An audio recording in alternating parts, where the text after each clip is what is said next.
जय हिंद मेरे class 10th के प्यारे साथियों, आप सभी का एक बार फिर से स्वागत है हिंदी की क्लास में। जैसा कि हमने प्रथम पाठ मित्रता आचार्य रामचंद्र शुक्ल जी द्वारा रचित हमने उसको समाप्त कर लिया। आज हम अपने दूसरे पाठ ममता, जिसके रचयिता जयशंकर प्रसाद जी हैं, उनका आज जीवन परिचय देखेंगे फर्स्ट लेक्चर में। सेकंड लेक्चर में हम इस चैप्टर से जुड़े बहुत महत्वपूर्ण गद्यांशों को कवर करेंगे। तो चलिए आज की क्लास को शुरू करते हैं। पाठ का नाम ममता है, जिसके लेखक जयशंकर प्रसाद जी हैं। उनका आज जीवन परिचय हम देखते हैं। इनका जन्म हुआ था 1889 ईस्वी में, मृत्यु हुई थी 1937 ईस्वी में। जन्म स्थान काशी। पिता का नाम श्री देवी प्रसाद।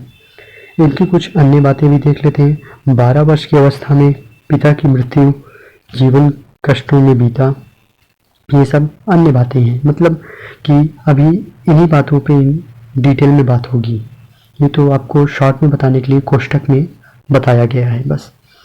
इनकी जो भाषा है, आरंभ में ब्रज भाषा, बाद में खड़ी बोली हो गई। शुद्ध संस्कृत, लक्षणिक मधुर भाषा रही इनकी। शैली इनकी भावात्मक है, विवरणात्मक है, गवेषणात्मक है। अब इनका हम जीवन परिचय थोड़ा डिटेल में देखते हैं। बाबू जयशंकर प्रसाद का जन्म। इनके पिता श्री देवी प्रसाद साहू सुधनी साहू के नाम से प्रख्यात थे। उनकी दानशीलता और उदारता के कारण उनके यहाँ विद्वानों और कलाकारों का बराबर सादर हुआ करता था। इनकी शिक्षा का प्रारंभ घर पर ही हुआ। संस्कृत, फारसी, उर्दू और हिंदी की शिक्षा इन्होंने घर पर ही स्वाध्याय से प्राप्त की। कुछ समय के लिए स्थानीय क्वींस कॉलेज में नाम लिखाया गया, किंतु वहां 8वीं कक्षा से ऊपर नहीं पढ़ सके। 12 वर्ष की अल्प आयु में इनके पिता का देहांत हो गया, जैसा कि आपको कोष्टक में बताया गया है।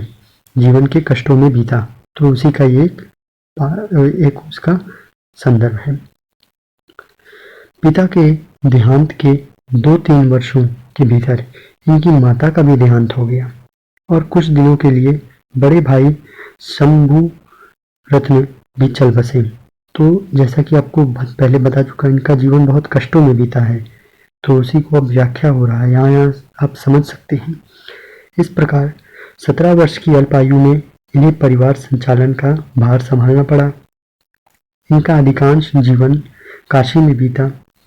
जीवन में 3-4 यात्राएं करने का अवसर मिला, जिसकी छाया इनकी कुछ रचनाओं में प्रतिभाषित होती है। यक्ष्मा के कारण प्रसाद जी का देहांत 1937 ईस्वी को हो गया। अब हम जयशंकर प्रसाद जी की महत्वपूर्ण रचनाओं को देखेंगे कि इन्होंने रचनाएं क्या क्या की थी। जैसा कि नाटक में इनका प्रमुख रचनाएं हैं चंद्रगुप्त, शकंदगुप्त, अजातशत्रु, ध्रुव स्वामिनी, विशाख, राज्यश्री, कामना, जन्मेजय का नागयज्ञ, करुणालय एवं एक घूट आदि और भी इनके नाटक हैं, पर ये प्रमुख नाटक हैं। कहानी संग्रह में देखेंगे हम प्रतिध्वनि, छाया, इंद्रजाल तथा आकाशदीप इनकी प्रमुख कहानी संग्रह है। अब हम जयशंकर प्रसाद जी का शैली देखेंगे। शैली उतना जीवन परिचय में आपके महत्वपूर्ण नहीं होता, सिर्फ आपको बस बता देना रहता है। ज़्यादा शैली को डिटेल में आपको व्याख्या नहीं करनी होती है, बस आपको उनके नाम बता देने चाहिए। वर्णात्मक शैली, भावात्मक शैली, अलंकृत शैली, चित्रात्मक शैली, आप ये नाम बता देंगे तो सही रहेगा। अब हम जयशंकर प्रसाद जी की साहित्यिक सेवाएं देखेंगे। शैशव काल से ही प्रसाद जी में साहित्यिक प्रतिभा थी। प्रारंभ में इन्होंने ब्रजभाषा में कविता की, बाद में अपने खड़ी बोली में काव्य रचना करके हिंदी का गौरव बढ़ाया। प्रसाद जी की प्रतिभा बहुमुखी थी। वे महान कवि, सफल नाटककार, श्रेष्ठ उपन्यासकार, कुशल कहानीकार एवं गंभीर निबंधकार थे। इन्होंने भारत के उज्ज्वल अतीत को अपनी रचनाओं में चित्रित किया है। इन्होंने भारतीय इतिहास एवं दर्शन का अध्ययन किया है और उसके आधार पर ऐतिहासिक नाटकों की रचना की और हिंदी के नाट्य क्षेत्र में युगांतर उपस्थिति दर्ज किया। आप हिंदी के सर्वश्रेष्ठ नाटककार हैं, ये मतलब प्रसाद जी को कहा जा रहा है। आपसे अल्प आयु में ही हिंदी साहित्य को श्रेष्ठ ग्रंथों की रचना करके समृद्ध बना दिया। उनका संपूर्ण जीवन माँ भारती की आराधना में समर्पित था। अब हम साहित्यिक विशेषताएं देखेंगे।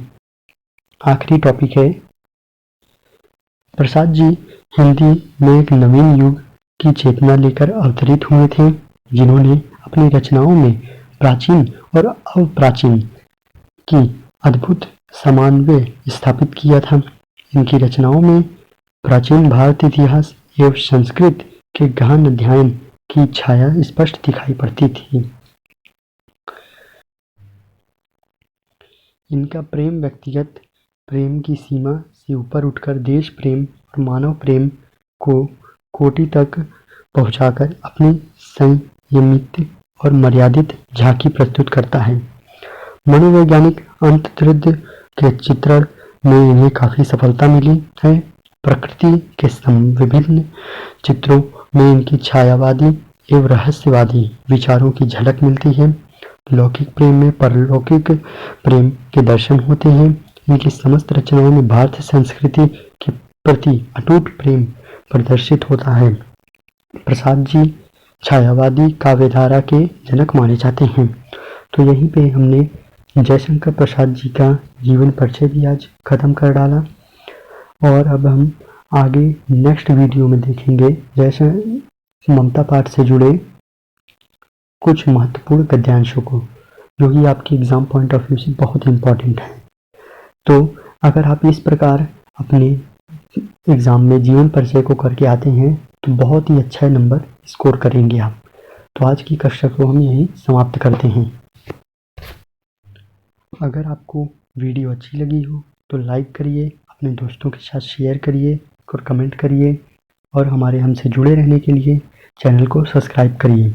जल्द मिलते हैं हम दूसरे वीडियो के साथ। जय हिंद।